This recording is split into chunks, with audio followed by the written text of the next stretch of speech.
Johnson & Johnson, along with 3 of the biggest prescription drug wholesalers in the U.S., recently agreed to pay $26 billion to settle more than 3,000 civil lawsuits claiming they fueled the opioid crisis. It's the largest settlement and is likely to remain the largest settlement in the huge constellation of government lawsuits over opioids. The 4 companies have not admitted guilt, but investigations show they acted in troubling ways, providing drugs to rural communities where it was clear many of the pills ended up on the black market. Members of the Sackler family that started and ran Purdue Pharma, the maker and marketer of OxyContin, also recently agreed to pay $6 billion to settle a flurry of civil suits. A judge must still approve the agreement.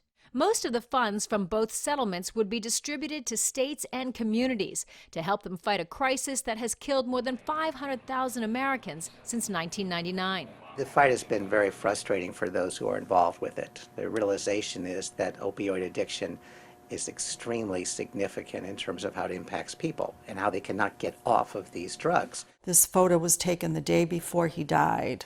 Lynn Wenkes knows firsthand how addictive opioids can be. Her son died from an opioid overdose in 2017 after a 10-year battle with drug addiction. She filed a claim on behalf of her son to access a $750 million Victims and Survivors Fund that is part of the Sackler settlement. She's conflicted about the terms. The Sacklers haven't admitted guilt, and the deal shields the billionaire family from future civil claims. There's no amount of money that would bring him back, ease the pain and suffering that my family has gone through. However, the money that the states will be getting will definitely help with this crisis that has been going on far too long, and we have lost far too many lives. Money from the $26 billion settlement will begin flowing to states this April and will continue over the next 2 decades.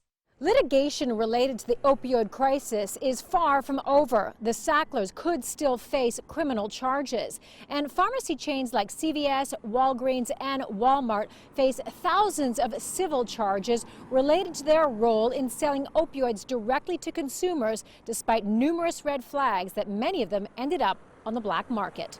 Karina Huber, CGTN.